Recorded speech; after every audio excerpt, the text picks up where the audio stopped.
Hello students, in this first lecture we will talk about variable declaration using variables, some simple computing, and we will explain for loop. And now let's talk about variables.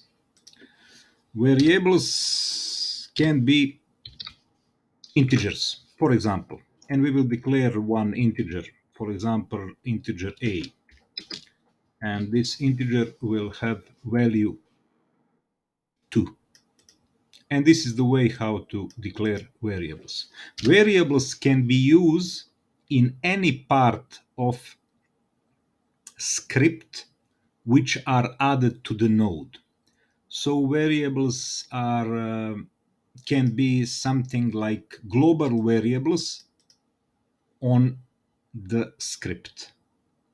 So this variable can be used in this function.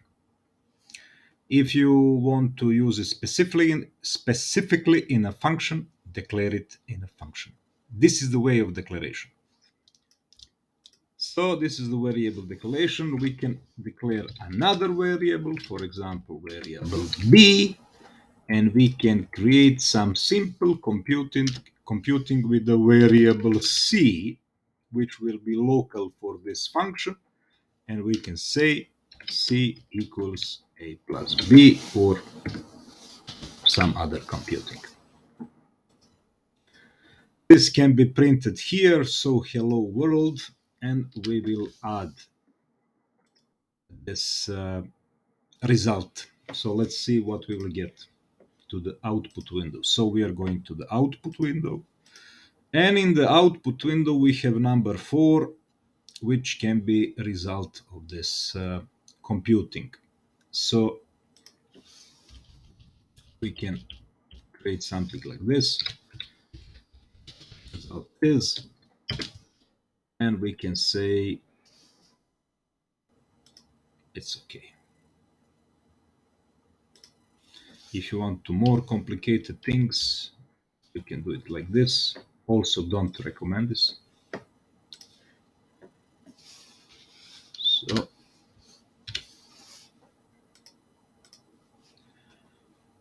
okay, this is about simple computing and how, with a purpose to explain the main GODOT loop later. So, let's start with the for loop. This will not be needed. This comment will not be also needed because function ready is called when the node enters the scene tree for the first time. Thank you for comment. Comment is great. And let's start with some for loop. For loop can we start with some variables, so usually for f. In 10, so 10 is a number as you see. So we will create some loop in the number 10 for f variable of the loop in 10. So this can be some kind of the 10 iteration or 10 repetition of a for loop. Let me see what we get.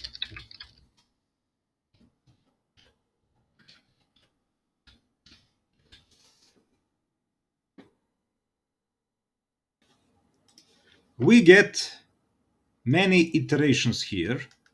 So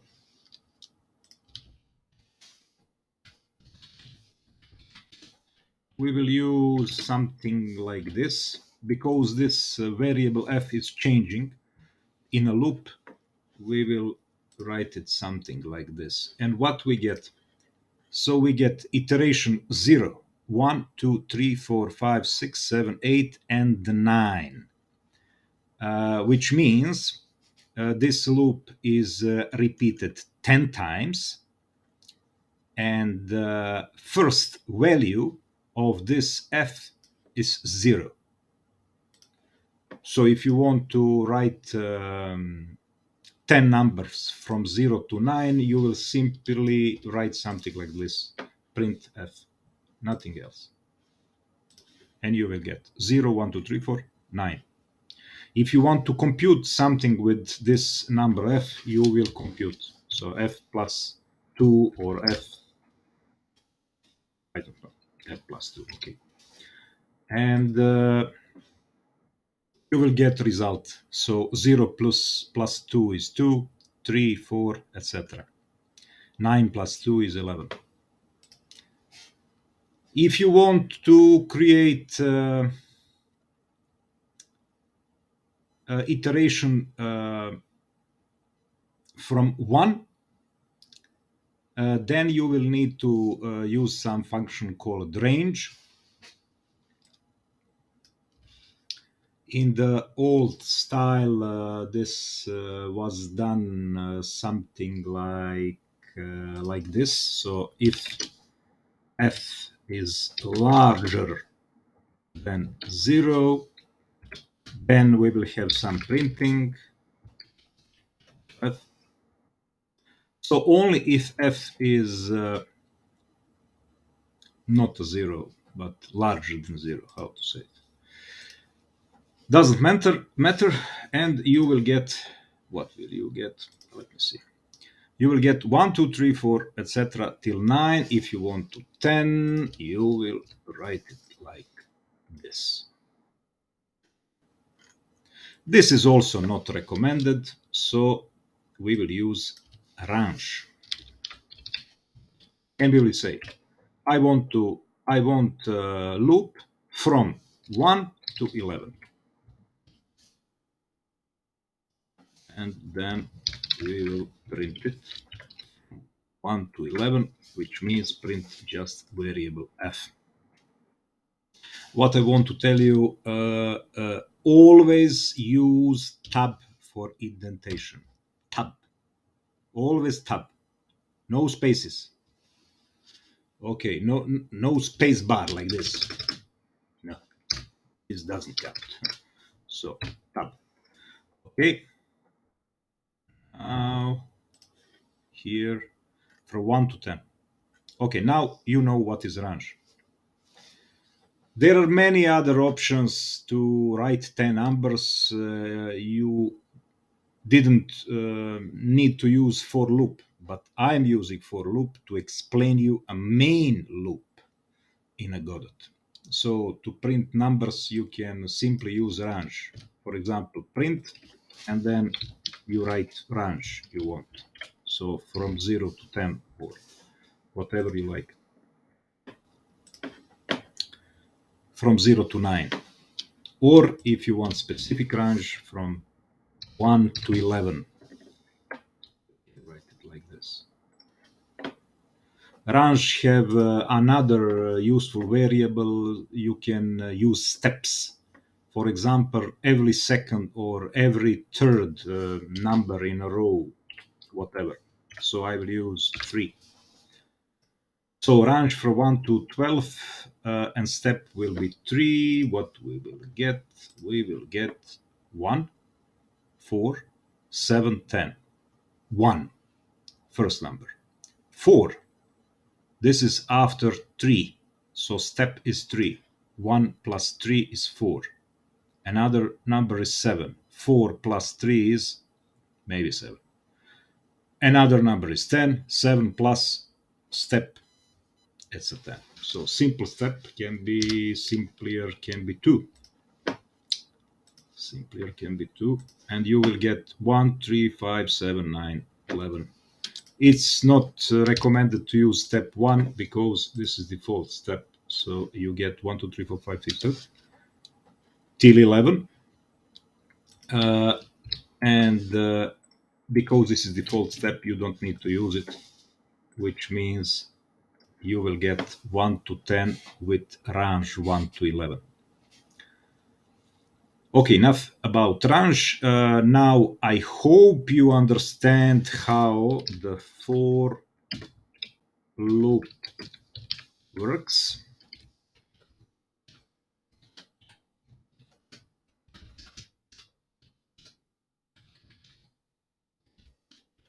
Okay.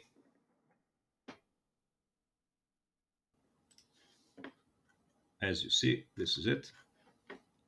And This for loop is one of the loops which are used in Godot.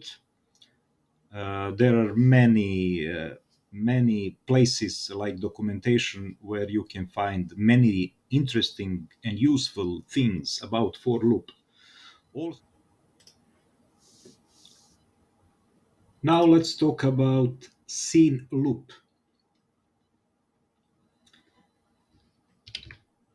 Scene loop initialize, and after that this loop repeats until some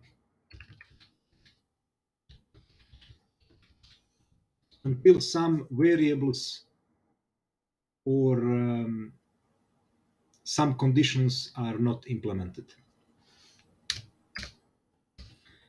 This loop iterate or repeat itself in a delta time.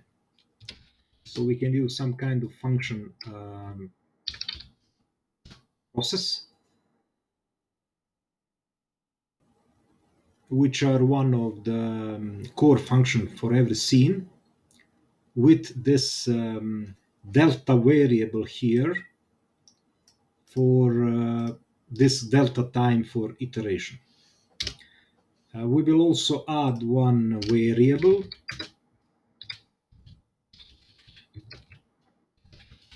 elapsed time, and we will increase this elapsed time with this delta.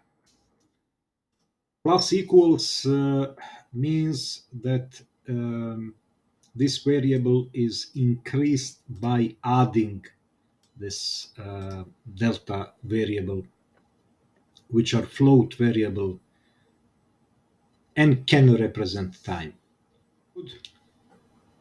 We will use if as some kind of conditional branch, and we will check input. Input can be input from mouse, input from keyboard.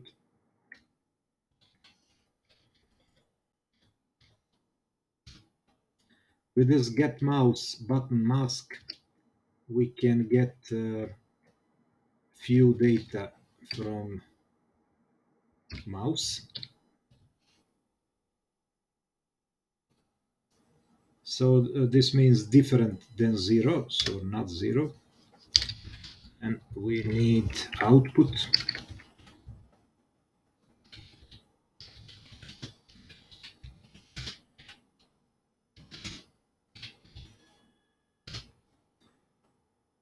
Elapsed time need to have some kind of default value, and we can try to see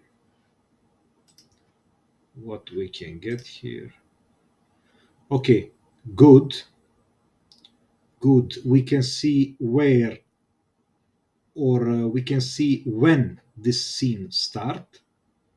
Now we need to see how loop and delta time works. So we will start it, move this game window, and when we press with the button on a screen, left or right, whatever, we will get data about elapsed time. As you see here, time are constantly changing. For example, I will click once. As you see here, in this click, we have change dot 75, dot 77, 79, 80, for example. You can say 38 seconds, but this is just a delta time increasing here. So this loop will move until we exit the scene. So this is some simple explanation for the scene loop. Also, game engine have loop, and we can create loops under the scene. for what we need. As I explained before, we can use for loop. Also, there is we will use the ready function, which are suitable for this. Also, there is a while loop. I don't recommend to use this loop for beginners, but this loop is also interesting.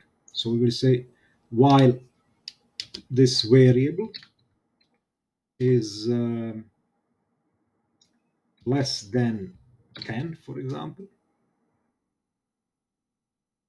this loop will write the value of this I, but we need to increase this value, so the loop must end in some moment of time, and we will write it, for example, like this. So this value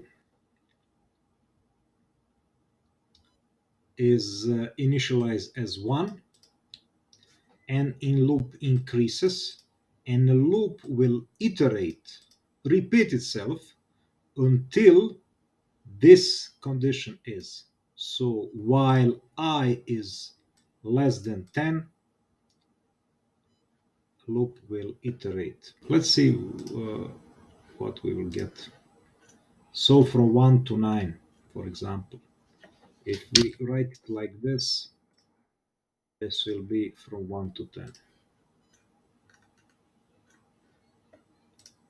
Okay, hope you understand few things about variable declaration, about computing variables, increasing variables by one or by whatever you want, something about for loop, and I hope you learn something about while loop. I don't recommend to use this loop as if you are beginner, but suit yourself.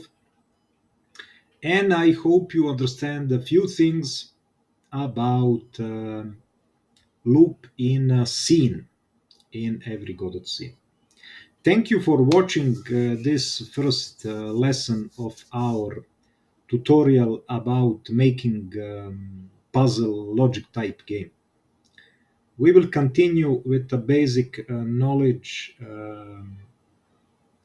Very good. I hope this is very good for beginners in a next lecture. And this is all for today, folks. Goodbye. Have a good day. Follow your Godot way.